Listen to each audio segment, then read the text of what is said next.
Hello friends, welcome to quanta classes online free education. तो बच्चों, आज हम बात करेंगे फ्यूचर कंटिन्यूअस टेंस। ठीक है, कल हम लोग फ्यूचर इंडेफिनिट टेंस कंप्लीट किए थे। आज हम बात करेंगे फ्यूचर कंटिन्यूअस टेंस। इंट्रोडक्शन, पहचान क्या है देख लेते हैं। जिस हिंदी वाक्य के अंत में या क्रिया के अंत में रहा होगा, रही होंगे, रहे होंगे आदि शब्द लगे रहते हैं तथा किसी कार्य का होना भूतकाल में पाए जाए, भूतकाल में वो कार्य पाए जाए, लेकिन वो कार्य क्या हो, निश्चित ना हो।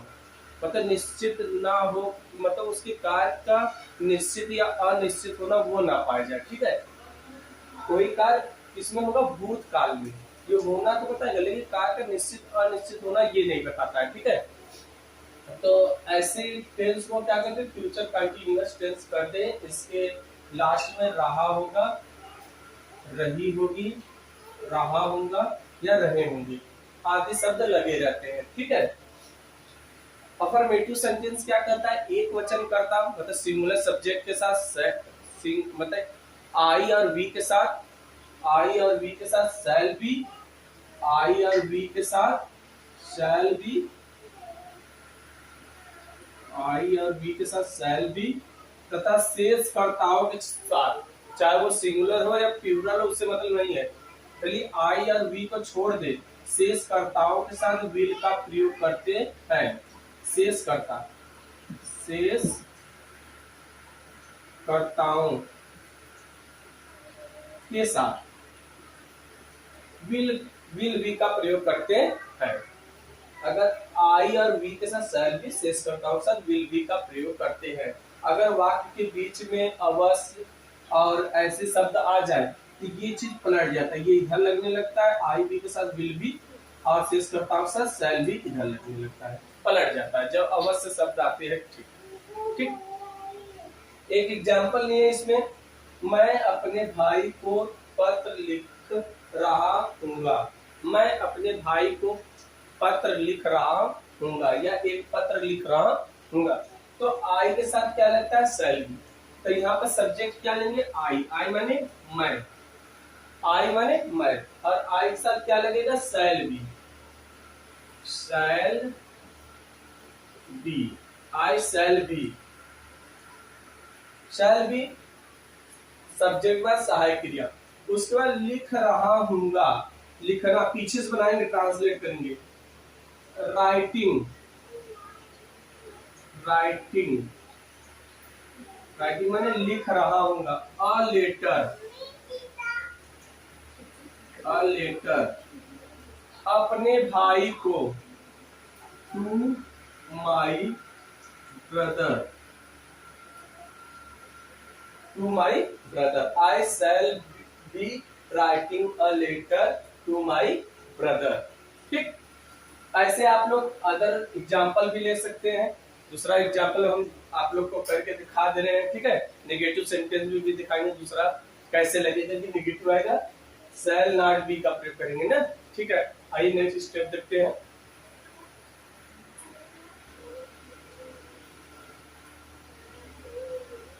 तो बच्चों, नेगेटिव सेंटेंस देख लेते हैं। नकारात्मक वाक्य, नेगेटिव सेंटेंस में नकारात्मक वाक्य। रूल क्या है, जब वाक्य के बीच में नहीं शब्द आए तो, जो जब वाक्य के बीच में नहीं शब्द आए तो सहायक क्रिया helping verb shell not B, क्या लिखेंगे, शैल नॉट बी। नॉट का प्रयोग शैल और बी के बीच में करते हैं, नॉट का प्रयोग शैल बी के बीच में करते हैं, और स्लेश दूसरा का अगर विल नॉट बी का प्रयोग करते हैं। फॉर एग्जाम्पल, हम बाजार से खिलौने नहीं खरीद रहे होंगे। हम सब्जेक्ट है, तो सबसे पहले लिखेंगे क्या, वी सब्जेक्ट, उसके बाद हेल्पिंग वर्ब क्या है, शैल नॉट बी, वी के साथ शैल लगता है, तो shall not be, we shall not be खरीदना, परचेजिंग, परचेजिंग या बाइंग ना, परचेजिंग या बाइंग, परचेजिंग मानी खरीद रहे होंगे क्या, खिलौने, टॉयज, टॉयज माने खिलौने, टॉयज मीन्स खिलौने। बाजार से, अगर बाजार में होता है तो इन द मार्केट लगाते हैं, अगर बाजार से है तो फ्रॉम लगाएंगे, फ्रॉम मार्केट। ठीक, हम से की स्पेलिंग जो है कल दो बताए थे, आज एक बता दी। जब कोई चीज किसी चीज से अलग होता है तो फ्रॉम का प्रयोग करते हैं। जैसे मार्केट में खरीद के मार्केट में रहेंगे नहीं, घर आएंगे। जब मार्केट से अलग होंगे वहां से की स्पेलिंग फ्रॉम लगेगा। जब किसी वस्तु के साथ खेलते हैं तो से की स्पेलिंग विथ लगता है।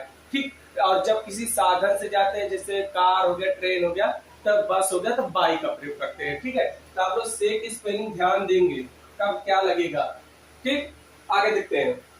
धोबी कपड़े नहीं धो रहे होंगे, धोबी, the washerman, the washer, sorry, washer, washerman, the washerman, washerman क्या लगेगा, शेष कर्ताओं के साथ विल का प्रयोग करते हैं तो यहाँ पे विल नॉट क्या है, शेष कर्ताओं के साथ विल का प्रयोग करते हैं तो यहाँ क्या हो जाएगा, नेगेटिव सेंटेंस है तो will not be, will not be, शेष कर्ताओं के साथ विल नॉट बी का प्रयोग करते हैं, विल नॉट। धोना, वॉशिंग, पीछे से बनाएंगे, वॉशिंग, क्या धोना, कपड़े, the cloth, clothes, the washerman will not be washing the clothes. ठीक है, तो आई थिंक आप लोग को बातें समझ में आ रही है। तो आप लोग नेगेटिव सेंटेंस एक बार देख लीजिए, उसके बाद इंट्रोगेटिव बता देते हैं। ठीक है, लास्ट टॉपिक पढ़ेंगे फ्यूचर कंटीन्यूअस टेंस का। लास्ट टॉपिक क्या है, इंट्रोगेटिव सेंटेंस बता देते हैं, नोट डाउन करिए।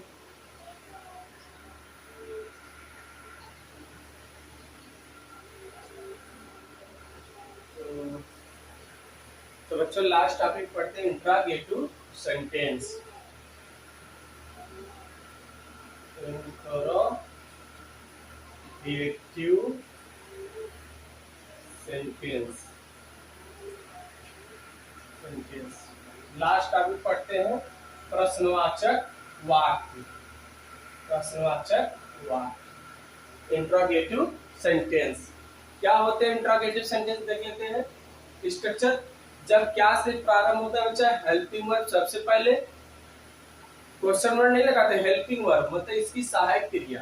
ठीक है, उसका सब्जेक्ट, फिर मेन वर्ब के फर्स्ट फॉर्म में आईएनजी, फिर कॉम्प्लीमेंट्स और लास्ट में क्वेश्चन मार्क, क्वेश्चन मार्क दोनों में रहेगा। ठीक है, अगर वाक्य के बीच में कब, क्यों, कैसे, कहां, जैसे हाउ, व्हेन, वेयर, अगर ये शब्द आएगा सबसे पहले क्वेश्चन वर्ड, उसके बाद सहायक क्रिया, फिर सब्जेक्ट, उसके बाद मेन वर्ब में आईएनजी, फिर कॉम्प्लीमेंट्स। ठीक, देखिए एग्जांपल लिए हैं, एग्जांपल के माध्यम से समझिए आप लोग कैसे बनेगा। क्या वह कल तुम्हारे पास आ रहा होगा, क्या, तो क्या के लिए हम कभी वाट नहीं लगाएंगे, क्या लगाएंगे, हेल्पिंग वर्ब। तो शेष कर्ताओं के साथ क्या लगता है, विल बी, तो यहाँ पर आई और वी नहीं है, टी लगेगा तो विल बी का प्रयोग करेंगे। तो सबसे पहले will, will he, will he be, will he be, कभी विल बी साथ में नहीं रहेगा। ठीक है, will he be coming, coming, coming माने आ रहा होगा, तुम्हारे पास, यहाँ पास की स्पेलिंग नहीं, नियर नहीं लगाएंगे, टू, टू माने जोड़ देगा खुद है तुम्हारे साथ, कमिंग टू यू मतलब तुम्हारे पास आ रहा होगा। यहाँ पर टू जो आपके कनेक्टिव वर्ड हो जाएगा, पास के लिए टू यू माने आपके पास, मतलब आपसे जुड़ गया। ठीक है, will he be coming to you कल, tomorrow, tomorrow question mark, tomorrow. और इसके बाद वाला एग्जाम्पल देखते हैं, अध्यापक इस समय क्या पढ़ा रहे होंगे।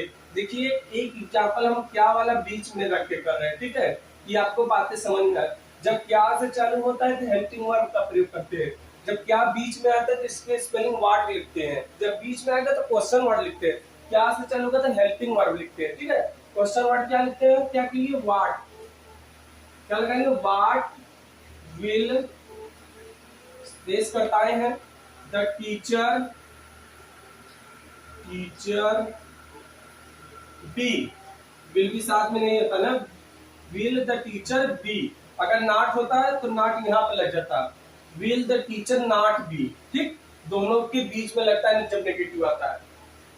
विल द टीचर बी, पढ़ा रहे होंगे, टीचिंग,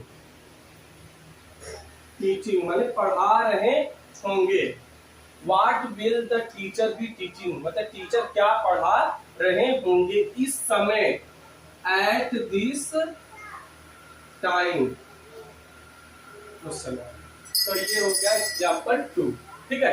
तो एग्जाम्पल फर्स्ट ये था और एग्जाम्पल सेकेंड ये था। आई थिंक आप लोग को समझ में आया होगा।